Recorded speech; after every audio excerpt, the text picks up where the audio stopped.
Buenas, es un placer para nosotros poder compartir esta jornada de trabajo en torno a un tema de tanto interés. Es nuestra responsabilidad coordinar un grupo de investigación en la Universidad de Alcalá comprometido con los temas de inclusión y mejora educativa. Y hoy lo que vamos a hacer es presentar algunas conclusiones obtenidas del acompañamiento a centros educativos bajo un proyecto de investigación y desarrollo I+D titulado Incidencia del aprendizaje cooperativo en la inclusión de alumnos de altas capacidades en la Comunidad de Madrid. Universidad de Alcalá, y voy a hablaros del desarrollo profesional de los docentes a través de la implantación de aprendizaje cooperativo. Es decir, os voy a contar un poco más las anécdotas que hemos ido observando a lo largo de el acompañamiento que hemos hecho a dos tutoras en el CEIP Ciudad de Columbia. Y en primer lugar se llevó una formación previa que fue el punto de partida del que partíamos con lo que viene siendo todo el profesorado del colegio. Principalmente el objetivo era que durante el proceso de investigación los profesores fuesen ellos sus propios protagonistas del aprendizaje, que no fuésemos nosotros los que les quitásemos ese protagonismo, porque son ellos los que van a aprender, los que están en el aula, los que conocen a sus alumnos y los que como profesionales tienen que evolucionar. Por lo que para ello realizamos un acompañamiento semanal en el aula a través de distintas observaciones y divulgaciones prácticamente semanales.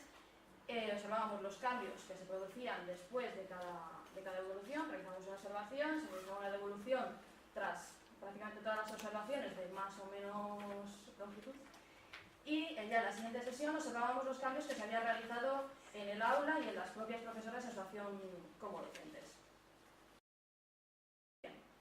Entonces, el primer aspecto que trabajamos fue la composición y distribución de los equipos del aula. Como veis, esta es la distribución que tenía la tutora de quinto. Tenía en las primeras observaciones sí que pudimos observar que había grupos heterogéneos, pero una de las mayores preocupaciones que ella tenía era: mis grupos son heterogéneos, pero hay un grupo que realmente no lo tengo, como diría yo, no lo tengo organizado como vosotros me habéis dicho en la formación.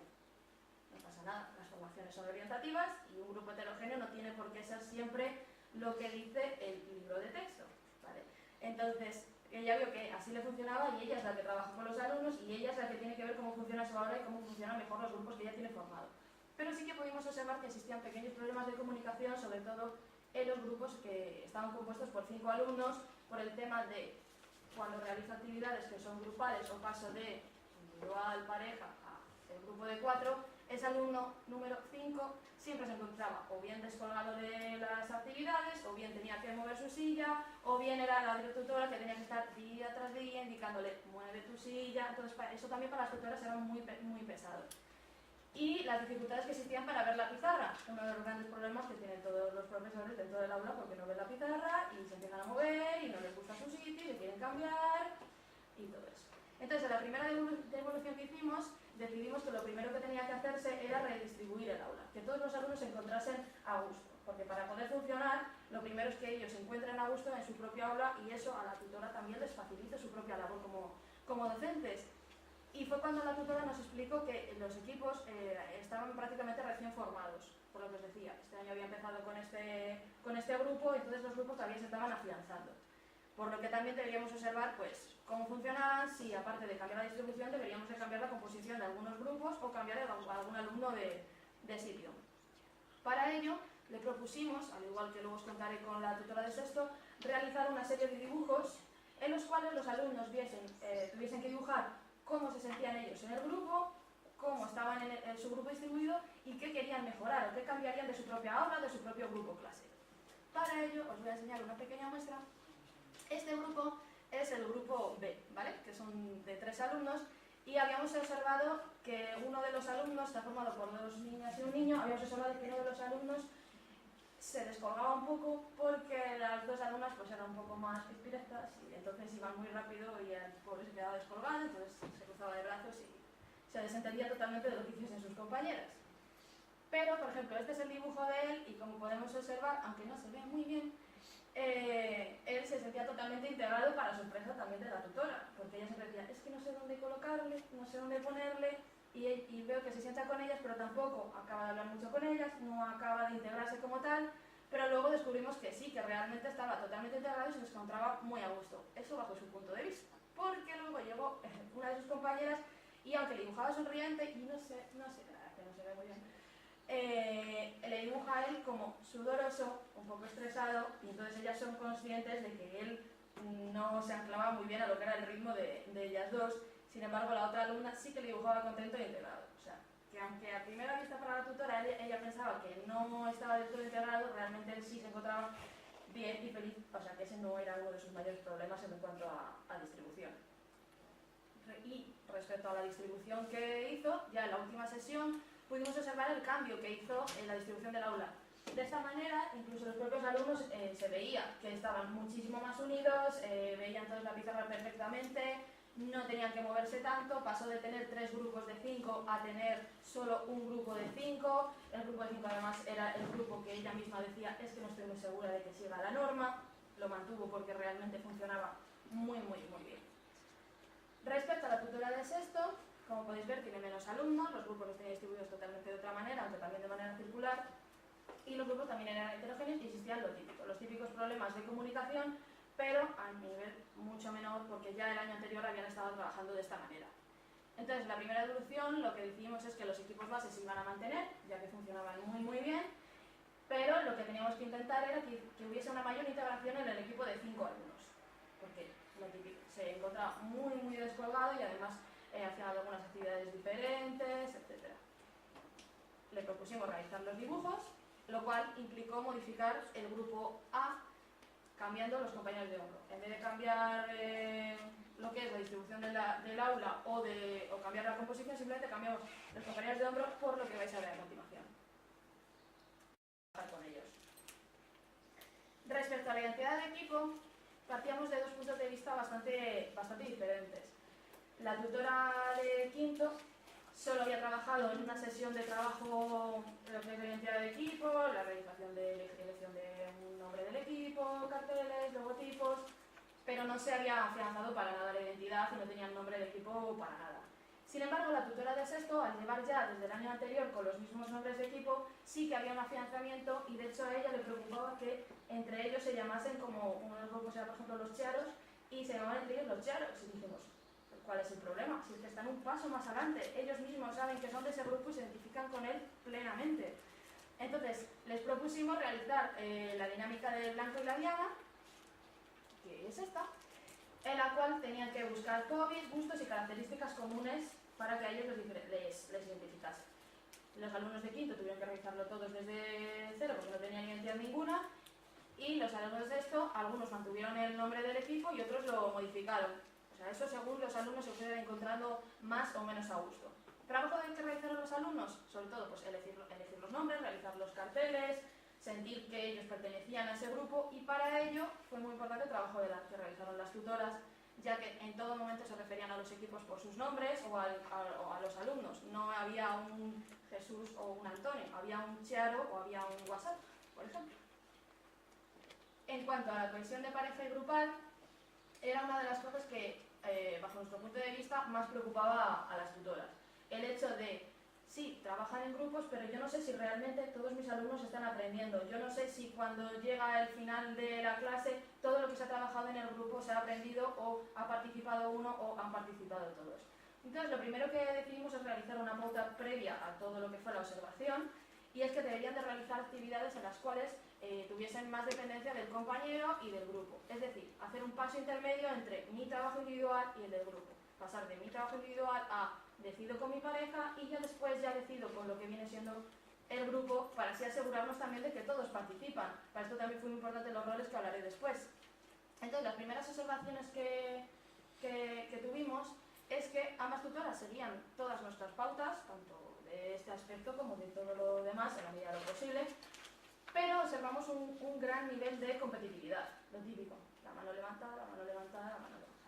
Todos querían dar la respuesta, no tenían esa interiorización de mi respuesta vale tanto como la de mi compañero.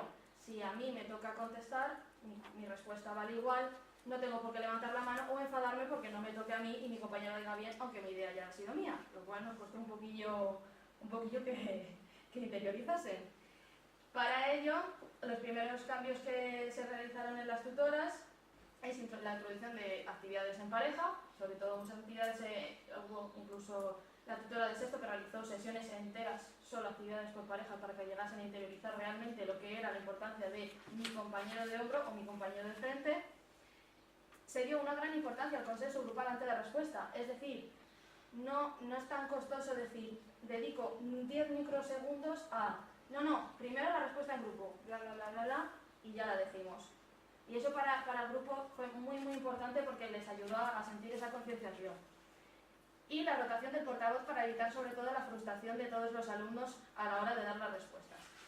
Para potenciar esa cohesión de pareja y grupal, lo que decidimos es realizar entrevistas, lo cual fue bastante sorpresa para nosotras los beneficios que tuvo. Los diseños de las preguntas fueron totalmente guiados y pautados por las profesoras, pero fueron realizadas por los alumnos. Tenían que hablar de su familia, gustos, hobbies y qué hacían el fin de semana. Y la única pauta que las tutoras les daban es que no podían ser preguntas de sí o no.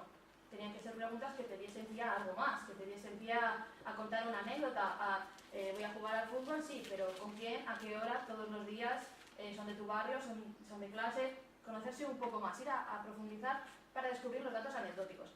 Y sobre todo, una de las cosas que destacaban las tutoras para que ellos se sienten cómodos era que era una conversación entre amigos. No era un examen, no era una exposición de clase, era una conversación entre amigos a la que tenían que estar ellos a gusto. Sorpresa, que tanto los compañeros como ellas mismas como docentes se dieron cuenta que no conocían a sus propios alumnos.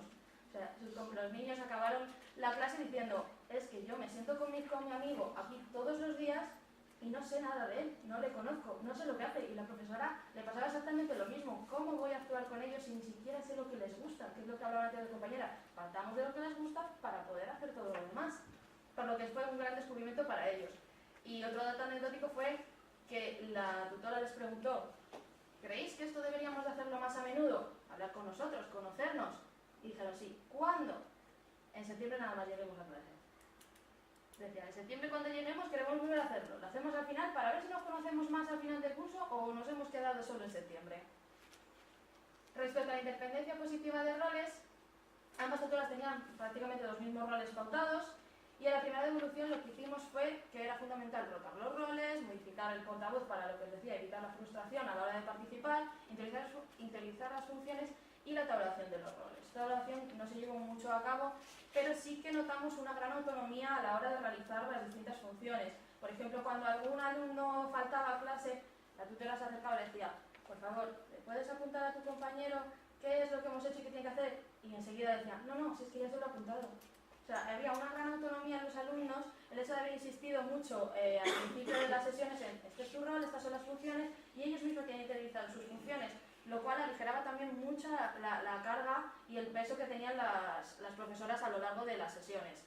Los primeros cambios que observamos fue justo eso, la rotación, y las pautas que dimos era dedicar unos minutos al inicio de las sesiones, igual que se dedicaban unos minutos a consensuar las respuestas, dedicar unos minutos al principio de las sesiones para asegurarse ellas como profesoras que los roles y las funciones de esos roles habían sido interiorizados, porque era muy pesado para ellas y no sabían cómo evitar estar repitiendo continuamente, tú eres el no sé qué, tú eres no sé cuál, lo cual les ralentizaba mucho las sesiones.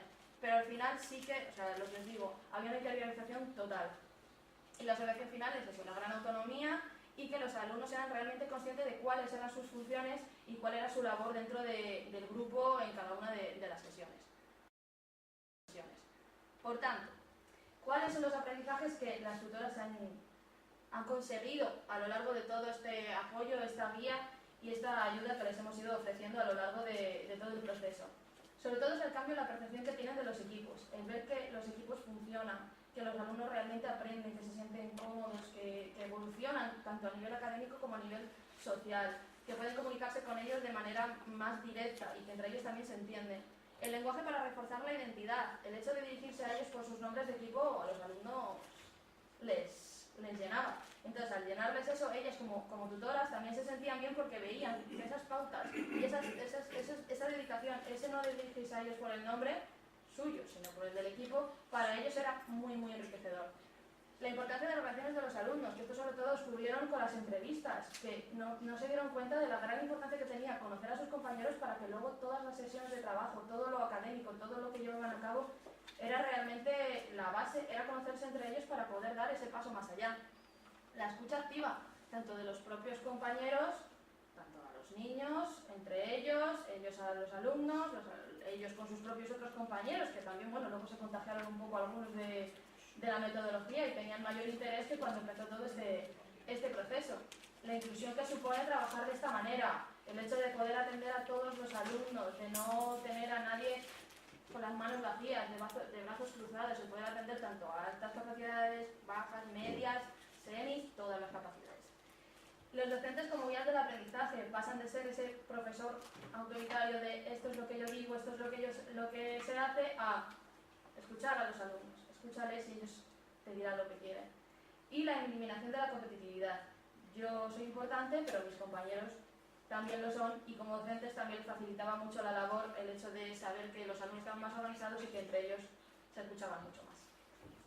Pues ya finalizando el proyecto, tras un curso de acompañamiento en todo un proceso de mejora de las prácticas de aula, podemos concluir que hemos conseguido que 2 profesoras hayan sido protagonistas de los cambios que eran necesarios en el aula para dar respuesta a todos los alumnos, los de altas capacidades y los alumnos con distintas capacidades, y podemos decir también y concluir que ha supuesto un cambio sustancial en los modelos de atención a la diversidad en el centro educativo.